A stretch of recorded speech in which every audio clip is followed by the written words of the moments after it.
Welcome to TOCHI Stories. Please don't forget to like, subscribe, and turn on post notification because it will mean the whole world to me. Now let's get right into the story. Brace yourself. Tony was the kind of man every woman prayed for and every friend wanted to keep.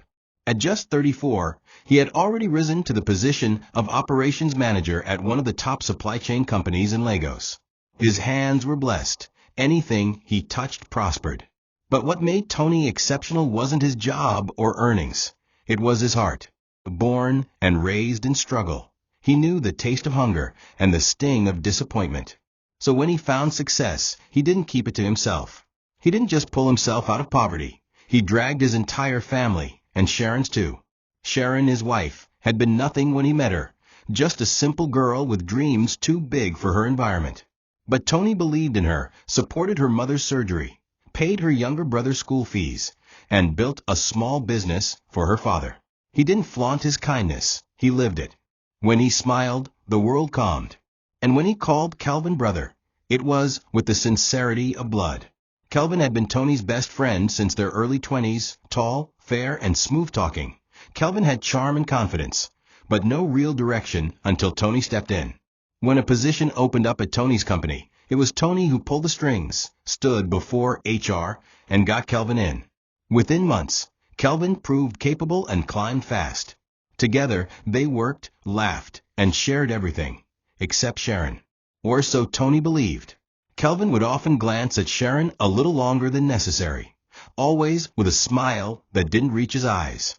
He would chuckle and nudge Tony. "Bro, God really blessed you with this one. Sharon is gold." And Tony, in his trusting heart, would beam with pride and say, "She's more than gold, my guy. She's everything." He never suspected malice.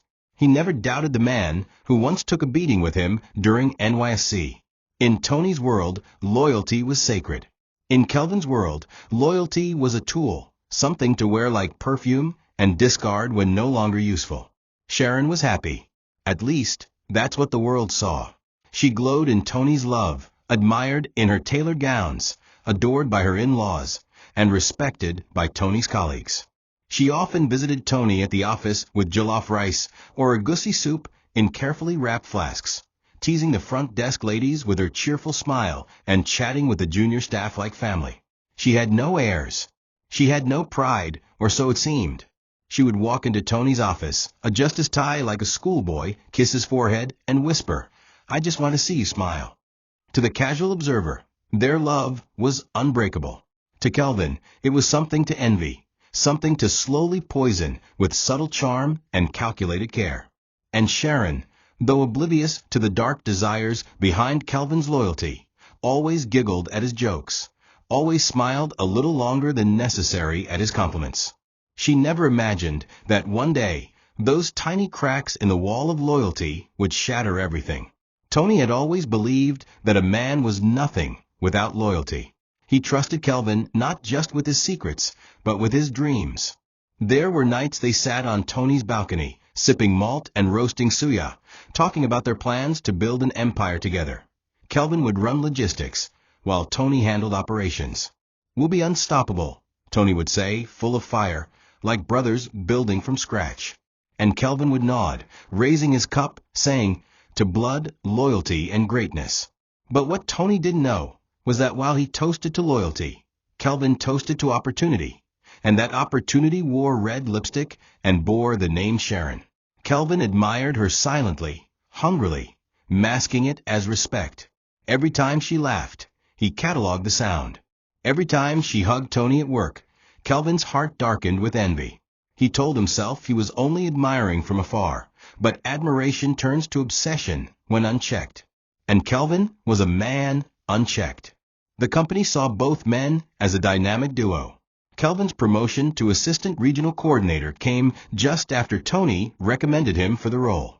And despite Kelvin's increasing responsibilities, he always made time to hang around Tony's house. Sharon, at first, welcomed him like family, cracking jokes, offering him stew straight from the pot, sometimes even venting about her stress. Kelvin listened like a friend, but plotted like a wolf. He started asking questions. Is Tony always this kind? Does he ever hurt you? What would you do if things changed? Sharon would laugh them off. saying, "Tony is perfect."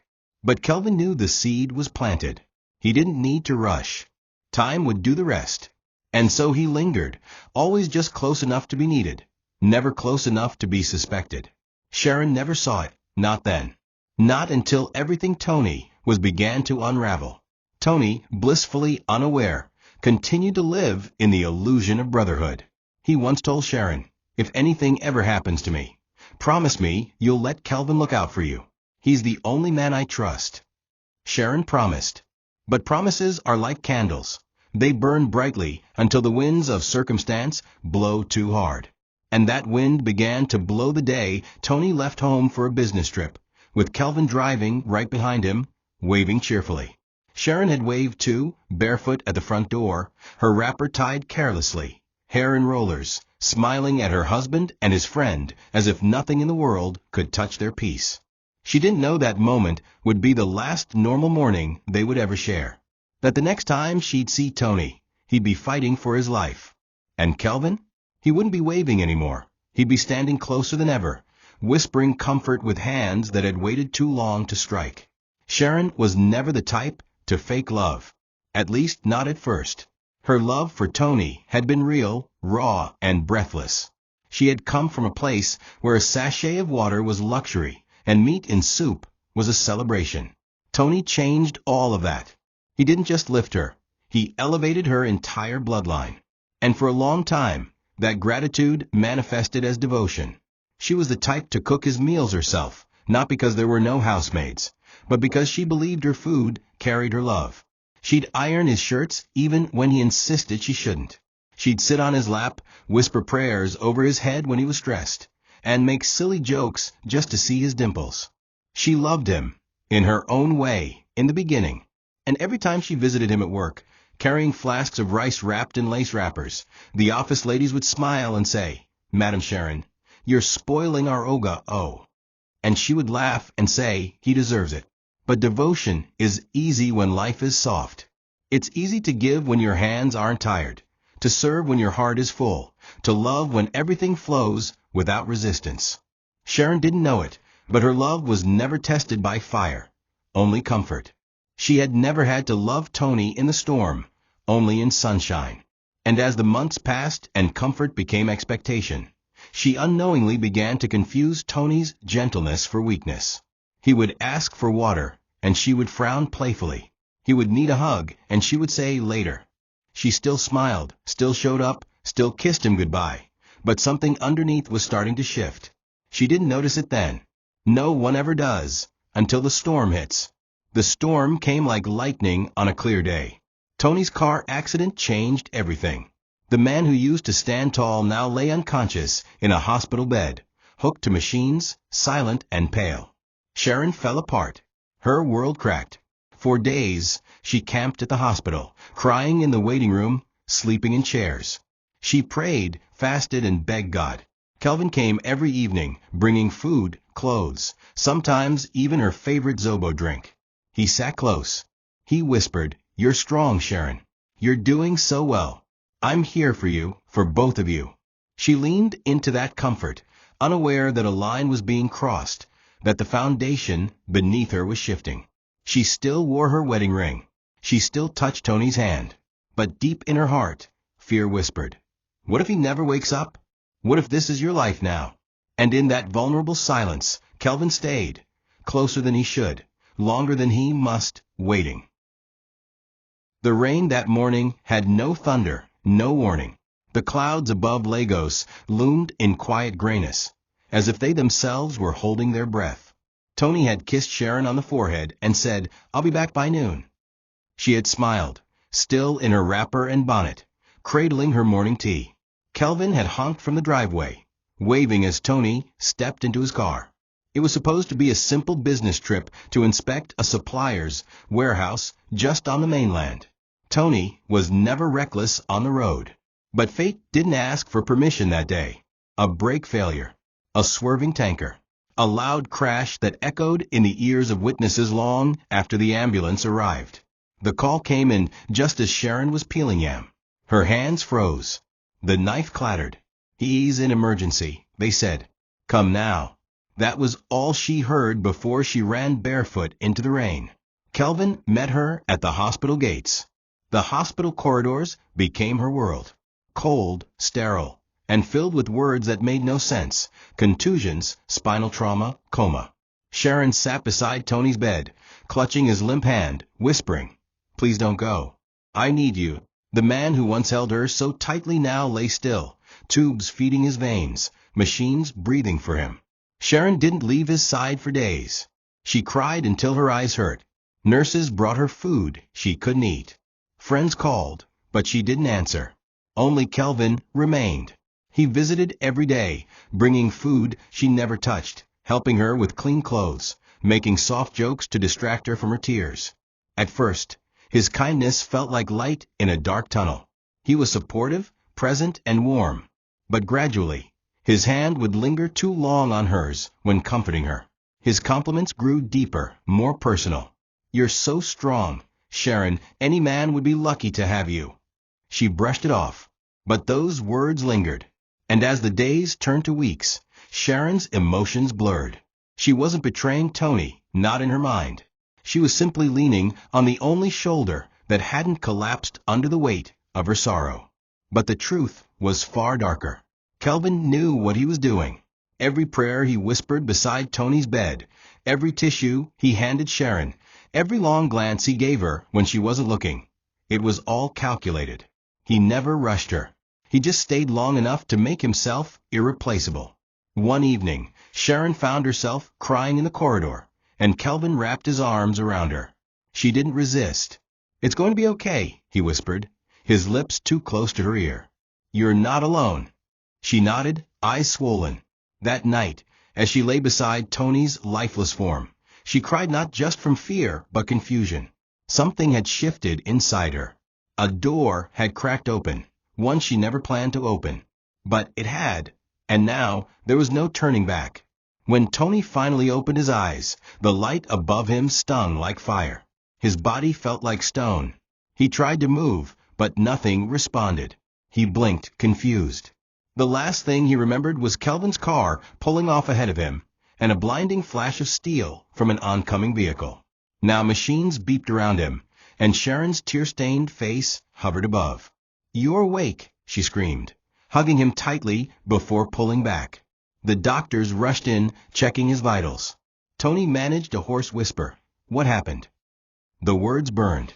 The doctor looked at Sharon, then cleared his throat. "Tony, you were in an accident. We had to perform emergency surgery on your spine." Tony stared blankly. "You survived, but your spinal cord was severely damaged. You won't be able to walk again." Silence. Deafening. Sharon wept. Tony didn't blink. His body was there, but something inside him shattered beyond repair. The weeks that followed were nothing short of hell.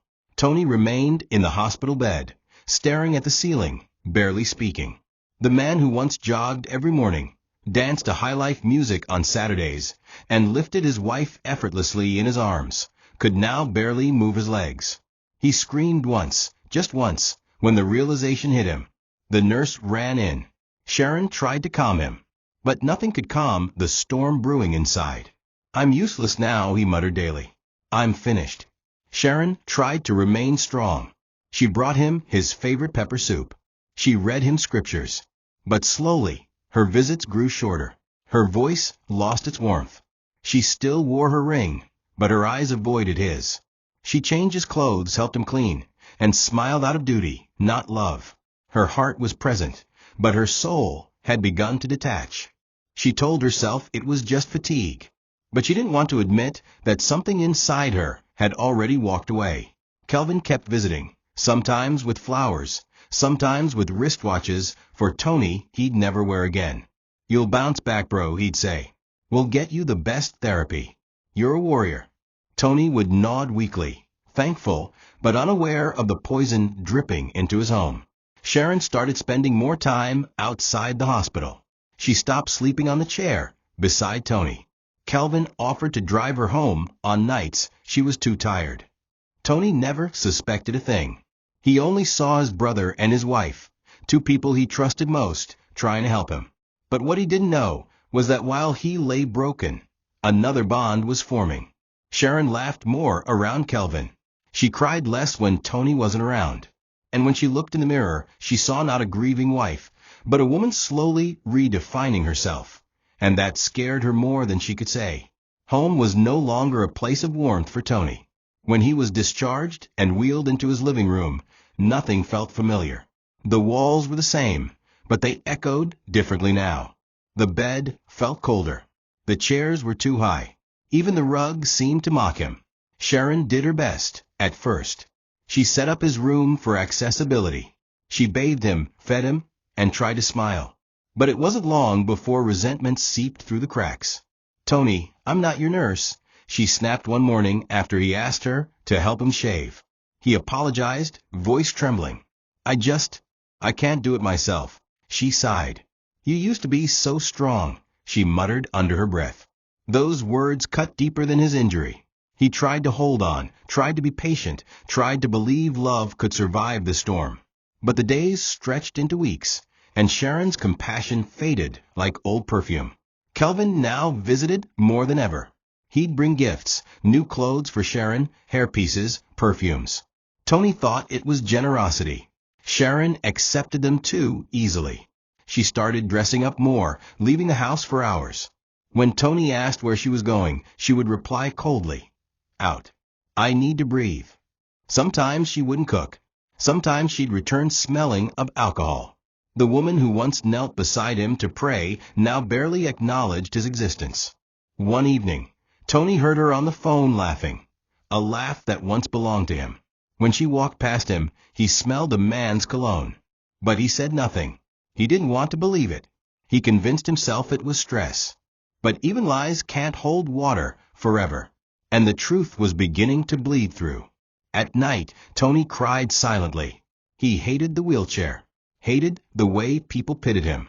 Hated that his wife no longer looked at him the same way. He begged her one night, "Sharon, please don't give up on me. Just hold on a little longer." She stood by the door, arms folded, and said flatly, "I didn't sign up for this." That sentence stayed with him like a ghost. He didn't argue. He didn't scream. He simply turned away and stared out the window. Outside, Kelvin's car headlights flashed once, then disappeared down the road. The same road Sharon would follow minutes later. And in the silence that followed, Tony sat in his wheelchair, praying for strength, unaware that the real storm hadn't even begun. The day the letter came, Tony knew, before he opened it. It was in the way the envelope was sealed with corporate formality, in the way the driver who brought it couldn't look him in the eye. Tony's hands trembled as he peeled the edges open. "We regret to inform you that due to the inability to meet the physical demands of the position, the rest blurred." It wasn't just a job, it was his identity. The same office where he once led meetings with confidence, where colleagues rose at his arrival and juniors envied his discipline, had now reduced him to a liability. He wasn't surprised, but it still burned. He sat in silence, reading the words again and again, as if reading it enough times would change the meaning. Sharon came out from the kitchen, saw the letter in his hand, and muttered, "I told you this would happen." No sympathy, no sorrow, just finality. Kelvin came by later that evening, arms spread in fake consolation. "Bro, I'm sorry," he said, sitting beside Tony. "But look on the bright side. I've been promoted. Regional manager now." Tony forced a smile, genuinely happy for him despite his own tragedy. "That's great, Kelvin," he replied softly, trying to mean it. Kelvin continued, "I'll still fight for you. Maybe they can reassign you to something remote or advisory." But his eyes betrayed the truth. He had no intention of helping. He had already taken Tony's place. Tony could see it now. The timing of Kelvin's rise was no coincidence. While Tony lay in the hospital, Kelvin had been climbing, not just professionally, but into the spaces Tony once occupied. Sharon sat in the corner, scrolling her phone, saying nothing. That night, Tony didn't sleep. He stayed up, staring at the letter, holding it like a wound that refused to close. The next morning, Tony tried to talk to Sharon about starting something from home, consulting, maybe an online business. But she laughed. "Who's going to listen to a cripple? You can't even bathe yourself." The words slapped harder than any hand could. "I'm still your husband," he whispered. Sharon scoffed, adjusting her wig in the mirror. "That title expired when your legs did." Tony turned his face away, biting back tears. Every day that passed, he felt smaller. Not because of the wheelchair, but because of the way she now saw him. She didn't look at him with love anymore. She looked at him like a burden she couldn't shake. And Kelvin? He became more present, always dropping by to check on Tony, always bringing Sharon lunch, laughing with her like Tony was invisible. Tony began to wonder if this was the same man he once called a brother, or if the betrayal had been years in the making. Sharon's frustration no longer hid behind kind words. It exploded through the cracks of her forced patience. She complained about everything, about cooking, about helping Tony into his chair, about being trapped in a house that now felt like a hospital ward. "You're sucking the life out of me," she shouted one evening, throwing his medication on the table. Tony, weak from pain, only nodded. He had no energy to fight. Every effort to talk, to connect, to beg for love, ended in a quarrel. She now stayed out longer, coming home reeking of perfume and sweat, sometimes makeup smeared, eyes bloodshot. She claimed she was at networking events or stress relief parties, but Tony stopped asking. He stopped waiting. He simply sat there, like furniture. It was no longer a marriage. It was a prison, and only one of them still believed they were chained. Food became scarce. Some nights, she wouldn't cook at all. Other days, she would eat before coming home and drop N500 on the table, saying, "Find something for yourself." The woman who once served him 3 meals now served silence. He tried to wheel himself to the kitchen, fell once, and was left on the floor until the house help returned in the morning. Sharon didn't even hear his cries. Or maybe she did, and ignored them. Kelvin, on the other hand, still played the caring friend. He would visit, bring provisions, and greet Tony like nothing had changed. "Stay strong, bro," he'd say. "God is with you." But Tony noticed how he would linger around Sharon, how their fingers touched too often, how Sharon would laugh too loudly at his jokes. It wasn't care. It was conquest. And Tony was watching it unfold from a front row seat in his own home. The bitterness in Sharon's voice grew sharper. "You expect me to die with you on this chair?" she shouted one morning. "You're not the man I married. You're half a man." Tony flinched, not because of her words, but because he had believed them himself. He no longer looked in mirrors. He no longer asked her to pray with him. He didn't reach for her hand at night. All he did now was survive. But survival wasn't enough for Sharon. She wanted escape, and Kelvin offered her that, with his car, his compliments, his deceptive security. Slowly, she began spending nights outside. She stopped wearing her wedding ring. The house became colder than any hospital room Tony had ever known. And every time Kelvin's laughter echoed through the hallway, Tony wondered if this was the final chapter of his life, or just the cruel middle before a new beginning. Tony had always believed that the worst kind of pain was physical, until he learned what betrayal felt like when it came from both sides of his chest. It wasn't one big moment, but the build-up of small things. The way Sharon now answered Kelvin's calls in the bedroom, the way her phone was always on silent, and how she suddenly had meetings at odd hours. One night, while trying to get to the bathroom, Tony heard them, Sharon and Kelvin, whispering and giggling in the backyard. The laughter was intimate, familiar, and haunting. He waited, watched, and when she returned, her lipstick was smudged. She didn't speak to him. She simply walked past, humming like life was perfect. That was the moment it all became clear. It wasn't suspicion anymore. It was confirmation. And the betrayal didn't knock gently. It kicked the door of his heart wide open. Tony didn't ask. He didn't confront her. He didn't have the strength. Instead, he started journaling. Each day, he wrote down his thoughts, his pain, his prayers. It was the only thing that didn't lie to him.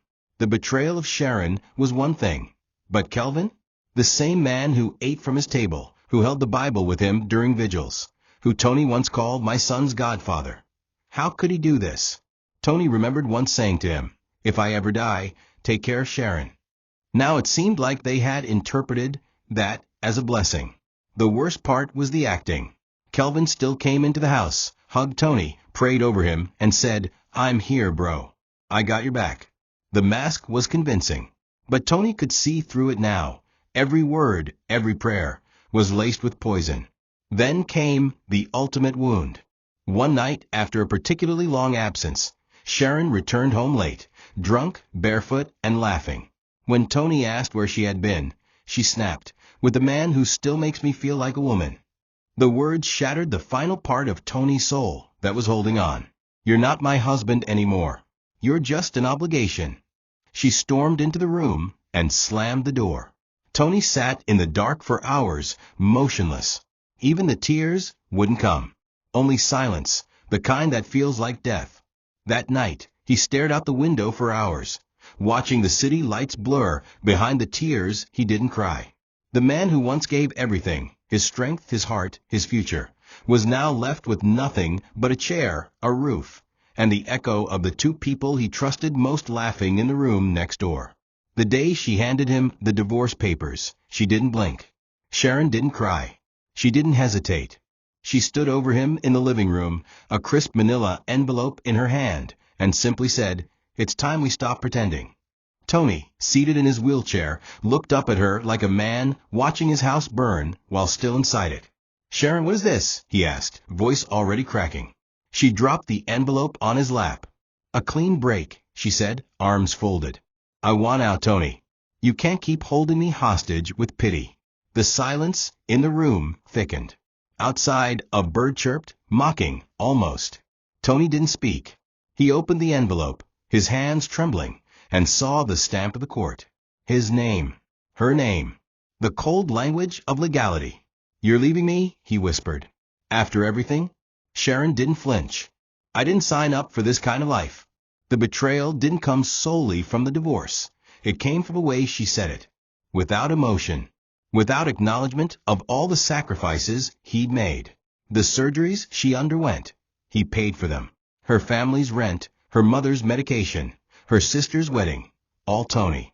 She was a girl with nothing when he met her. He turned her into a queen.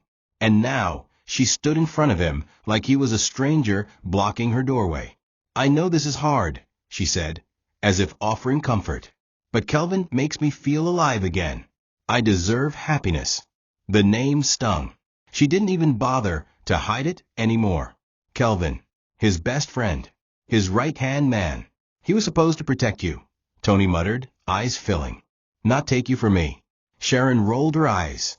"Maybe if you were still a man, I wouldn't have needed someone else." And with that, she walked out. No tears. Just finality. That evening, Tony sat in the dark, the divorce papers still in his lap. The house echoed with memories that now felt like cruel jokes. The first time she moved in. The night he proposed in the rain. Her laughter when he carried her across the threshold. All gone. He cried, not just for the marriage, but for the death of loyalty, of promises, of love. Kelvin didn't come that night, but his shadow lingered in every room. Tony wheeled himself to the bedroom and tried to sleep, but the bed felt like stone. The woman who once warmed it was now cold, and her warmth had followed another man. That night, Tony understood something about pain. It doesn't just visit. It builds a home inside you. And in that silence, Tony whispered, "God, if you're still there, help me survive this." 3 days after Sharon moved out, Kelvin came. Not as a friend, not as a traitor seeking forgiveness, but as a man coming to stamp ownership on what he stole. Tony had just finished attempting to eat alone, struggling to lift a spoon with weakened hands, when he heard the knock. He didn't expect it. When Kelvin entered, he didn't look ashamed. In fact, he looked relaxed, confident. "Tony," he said, "I came to make sure you're okay." Tony stared at him for a long time, then turned away. "You've done enough," he whispered. Kelvin sighed and walked toward the window, staring out like he owned the place. "I know you're hurting," he said, "but I want you to know, Sharon was never truly yours. She was waiting to breathe. You were suffocating her."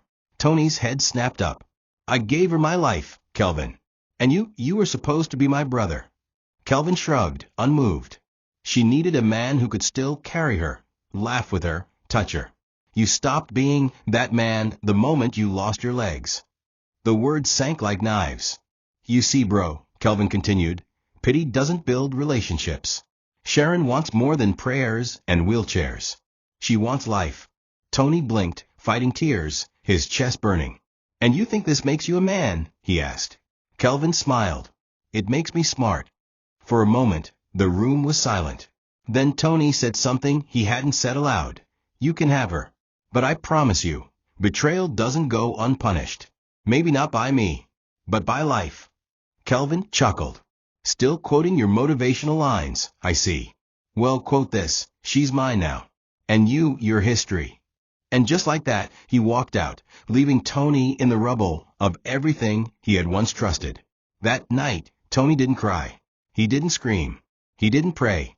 He simply sat by the window, listening to the wind. The betrayal was total now. He had nothing left to lose.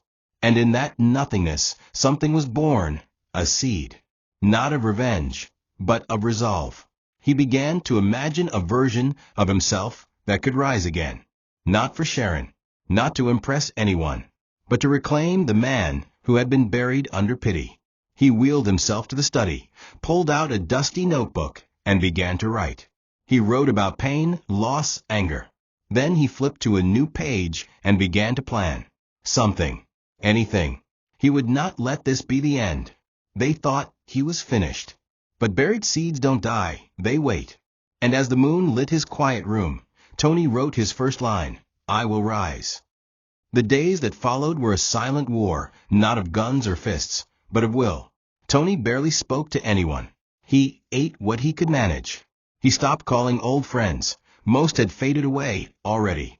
The house was quieter than ever, and though the echo of betrayal still haunted its walls, it also forced Tony to confront himself. He began waking up earlier, wheeling himself around the compound, even when his arms burned from the effort. He started reading books on business, mindset, recovery. He didn't care about being seen.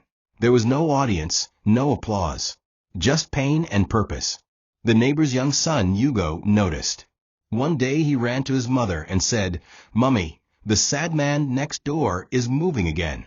Tony smiled for the first time in weeks when she told him. That one sentence, he's moving again, stayed in his spirit. He repeated it daily. Then came the day a local therapist knocked on his gate. Her name was Linda, a petite, dark-skinned woman with gentle eyes and a confidence that didn't need to shout. Someone said you needed help, she said.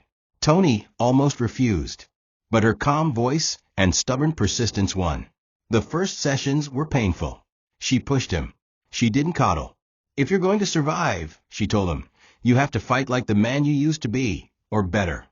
She didn't ask about Sharon. She didn't talk about the past. She focused on his future. And slowly, Tony began to respond. Muscles he thought were dead began to twitch. Limbs once forgotten began to awaken. He wept after each milestone. Not because of the pain, but because he was beginning to feel alive again, even if just in fragments. Linda's presence became a lifeline. She came even when she wasn't scheduled. She brought books, helped rearrange furniture, and cooked meals he hadn't tasted in months. But more than that, she reminded him that kindness didn't always come with an agenda. She saw him, not the wheelchair, not the past, but the man trying to rise again. Don't just exist, she told him. Build. One afternoon, after a long session, she handed him a folder. Your idea from the notebook, you should register it. It's good. Really good. Tony opened the folder and saw the rough sketch he had once drawn, a business model for logistics consultancy. Do you think I still have something to offer? He asked. Linda smiled. You don't just have something. You are something. Let's build it. And for the first time in what felt like years, Tony didn't just hope, he believed. Tony didn't know when his brokenness turned into blueprint. What started as scribbles in a notebook during sleepless nights slowly evolved into a real plan. It wasn't grand or polished. It was raw and perfect, and driven by survival. Linda encouraged him to start small, consulting for local logistics startups, advising on route efficiency, warehousing methods, and delivery timelines. At first, clients were hesitant. Some looked at his wheelchair and doubted. Others pitied him. But one young business owner took a chance. and Tony exceeded expectations. His first review read, "This man may not walk fast, but his mind runs at lightning speed." That review brought another client, then another. Tony began to earn, not much at first, but enough to see proof that his life wasn't over. His house, once filled with silence and memory, began to echo with the sound of tapping keyboards, soft discussions, and late-night strategy calls. It wasn't just the business growing, it was Tony himself. Every push of his wheels was a rebellion against the shame that had tried to bury him.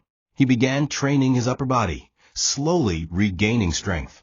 He documented his process privately, not for social media, not for the world, but for the version of himself that once lay in bed thinking it was over.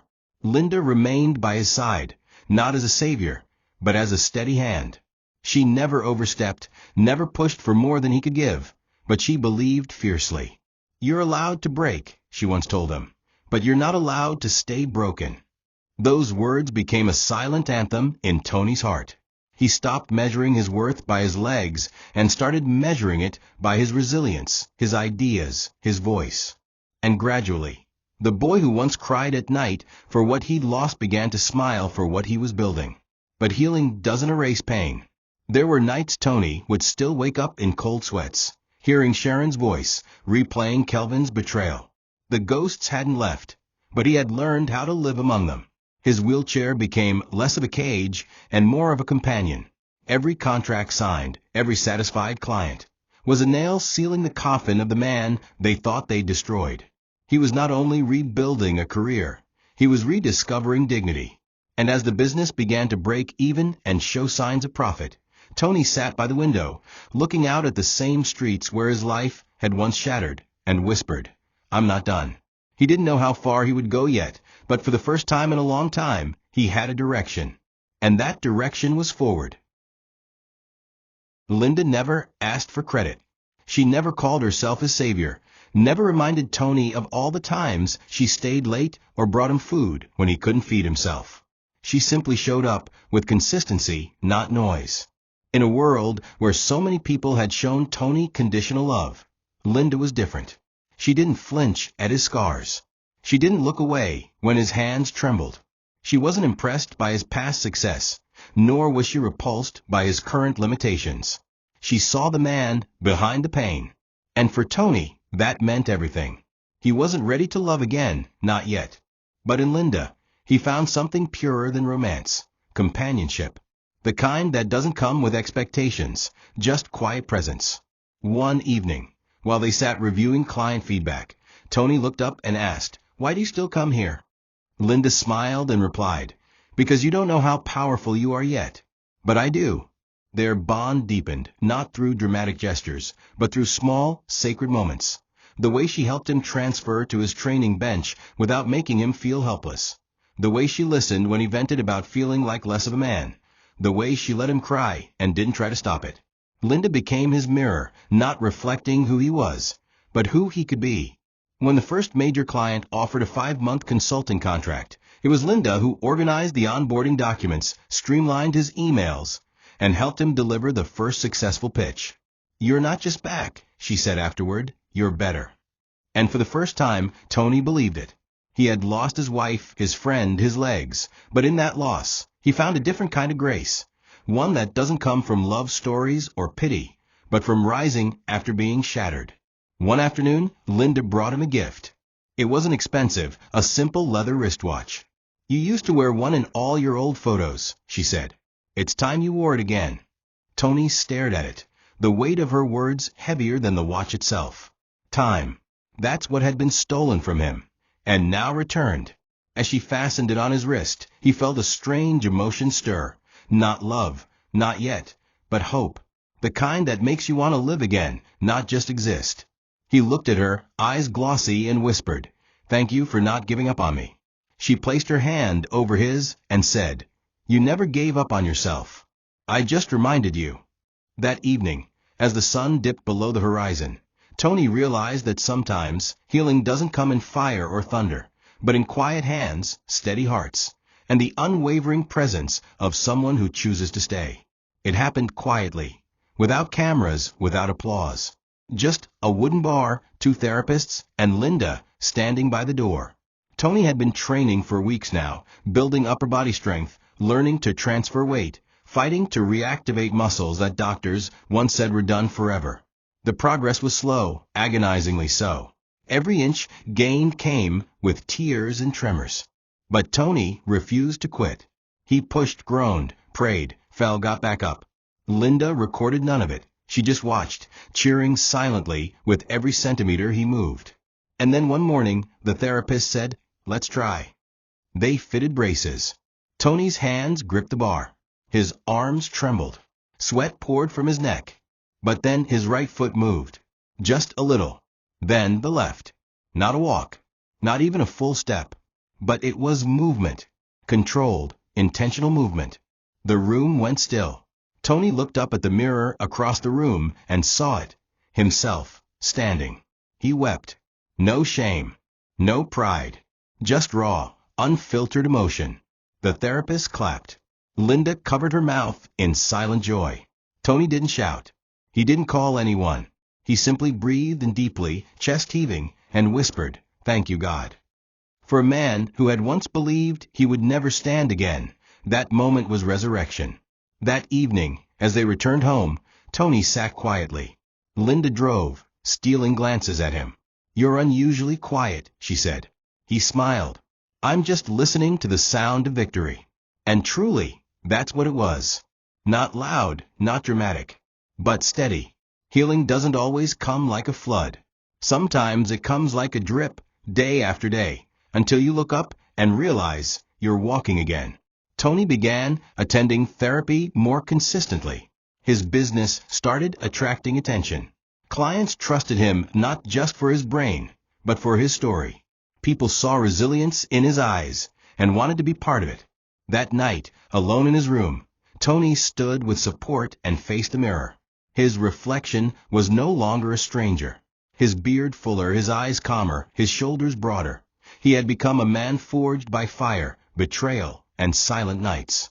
And yet he still stood. He touched the watch Linda gave him and smiled. It was time not to forget the past, but to embrace the future. He wrote a note and pinned it to his mirror. "The man they left is not the man I've become." And as he switched off the light, he knew something for certain. He wasn't trying to prove anything to Sharon or Kelvin anymore. He was building for himself, for the boy who once wept in the dark, for the man who had now taken his first step. When Sharon first moved in with Kelvin, it felt like liberation. The apartment was luxurious, tucked away in a gated estate with security guards who greeted them by name. Kelvin showered her with perfume, jewelry, clothes, everything Tony had once provided, only this time with a wild edge. They went clubbing, attended elite parties, and dined at rooftop restaurants where everyone seemed to adore them. At first, it felt like she had made the right decision. She convinced herself that Tony had become an anchor weighing her down, and that Kelvin was the man who set her free. She even posted subtle pictures on social media, never showing Kelvin's face, but enough to make people assume she had upgraded. But deep down, Sharon knew something wasn't right. Kelvin no longer called her queen like he used to. He grew colder, less attentive. He had gotten what he wanted, and now he no longer needed to pretend. It started with missed calls. Then he began coming home late, sometimes drunk, sometimes reeking of unfamiliar perfume. When Sharon asked questions, he brushed them off. "Stop nagging me," he'd say. "You're not my wife." That sentence stunned her the first time he said it. "Not your wife," she repeated. "You told me you loved me." Kelvin laughed. "That was before you became my shadow." She tried to hold on, tried to recreate the warmth they had when Tony was still in the hospital and she was fragile. But Kelvin wasn't interested in warmth anymore. He was chasing power, women, status. Sharon became just another item in his house, something decorative, expected to smile but not speak.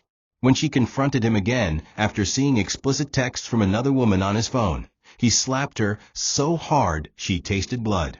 That night, she slept in the guest room, shivering, not from the cold, but from the shame.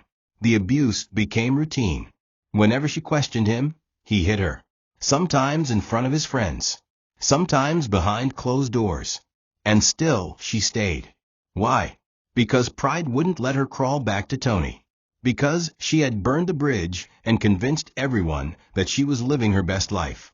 She couldn't go back to her parents either, not after she had boasted about marrying into wealth and power. Her phone calls to old friends went unanswered. Even her siblings had begun to question her decisions. Every time Kelvin cheated, he returned with a fake smile and a designer bag. "This is for you," he'd say, as if gifts could erase bruises. And each time she took them, she hated herself more. Sharon, once adored and envied, now lived in silence. A silence that screamed. A silence that mocked her. A silence that whispered every night, "You chose this." Tony's first real walk didn't happen in a hospital. It happened in his backyard, barefoot on uneven concrete, with Linda standing just a few feet away, holding a chair in case he fell. The journey from the door to the garden wall was no more than 20 steps, but to Tony it felt like climbing a mountain. He didn't use crutches that day, just slow, painful steps with trembling knees and clenched fists. Every muscle in his legs screamed. Sweat dripped from his temples. Linda whispered, "One more step." And he did.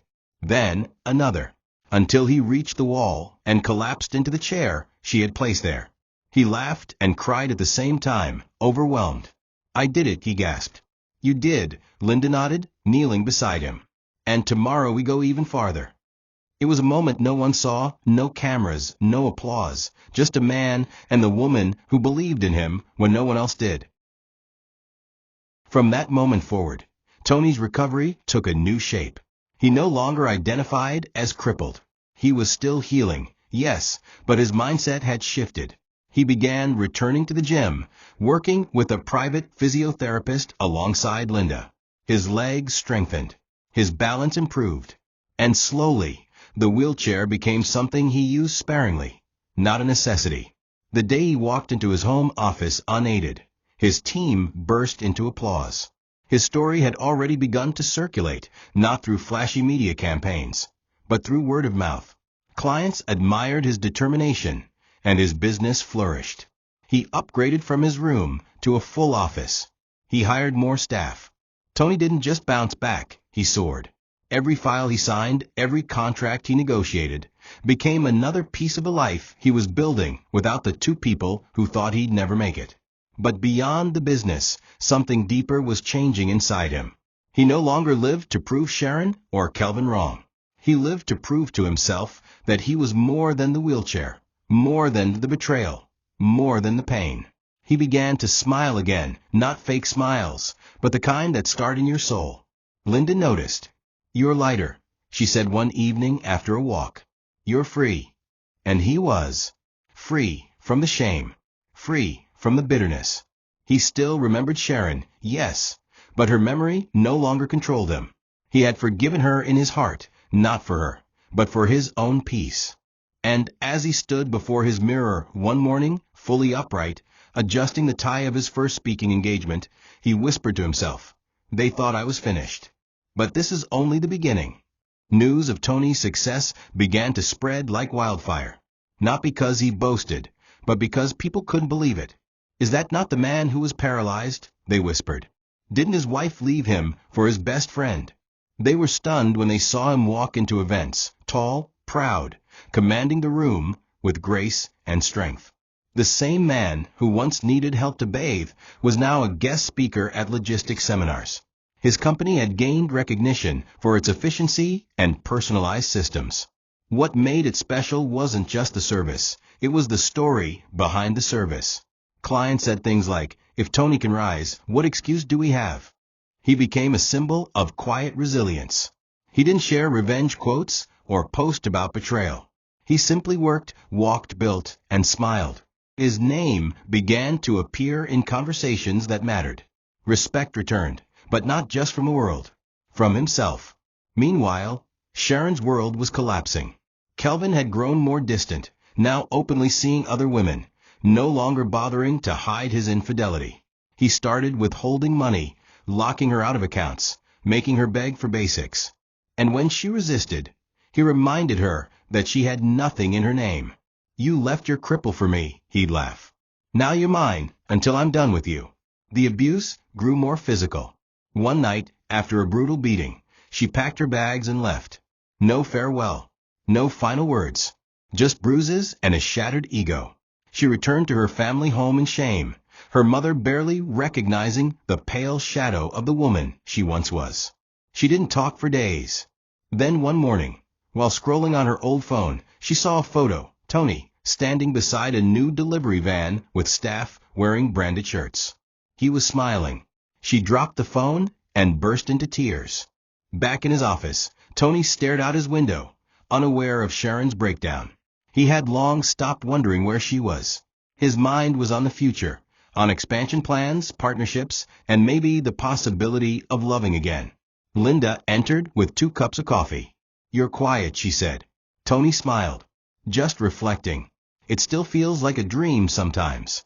She placed the cup on his desk. "It's not a dream. You lived through the fire. And now you're gold." He looked at her, emotion in his eyes. "You know," he said, "people talk about revenge being sweet. But this right here? Peace, healing, walking again? This is sweeter." And as the sun poured through the window and bathed the office in golden light, Tony knew in his heart, he didn't just survive. He conquered. The day Sharon returned was not dramatic. There was no thunder, no crowd, no music playing in the background. Just a desperate knock on the gate of a now thriving compound and the soft, confused voice of a security guard calling Tony on the intercom. "Sir, there's a woman here. Says her name is Sharon." Tony paused. The name no longer stirred rage, just memory. He opened the gate camera feed. There she was, worn out, thin, hair disheveled, skin pale. Not the glowing woman he once married, but a broken version of someone he once knew. She clutched her wrapper like a beggar and looked around as if unsure she deserved to breathe the same air as him. Tony stood in silence before telling the guard, "Let her in." She walked slowly into the compound, unsure of every step, her dignity hanging by a thread. When she saw him, standing, whole, stronger than ever, her knees buckled. She fell to the floor, weeping. "Tony, I'm sorry. Please forgive me." Her voice trembled. She didn't sound like the woman who once mocked him. This was a woman who had lost everything. A woman who had tasted betrayal from the very man she betrayed her husband for. She tried to speak again, but tears choked her. "I didn't know. I was wrong. I was blind." Tony walked toward her and stood still, his shadow falling over her collapsed figure. For a moment, the air between them held 1,000 memories, laughter, love, betrayal, abandonment. "I gave you everything," he finally said, softly. "My love, my life, my loyalty, and you gave it to the man I trusted most." Sharon looked up, her tears creating muddy trails on her dusty face. "I was foolish," she whispered. "I thought he loved me." Tony knelt beside her. "Do you know what I feared most when you left?" he asked. "That I'd never be enough again. That my worth was tied to what I could do, not who I was. But I was wrong. Because your leaving didn't destroy me. It revealed me." Sharon sobbed louder, reaching for his leg, but he gently pulled away. "I forgive you," he said. "Not because you deserve it, but because I refuse to carry you into my future." She buried her face in her hands. "What do I do now?" she asked. "You go home," Tony replied, standing tall. "You learn. You heal. Just like I did." She nodded slowly, unable to meet his eyes. And as the guards walked her out, Tony returned to his office, not with pride, but with peace. The man who was once left for dead had become a king, not by vengeance, but by grace. Kelvin returned not long after. This time, not as a guest, but as a threat.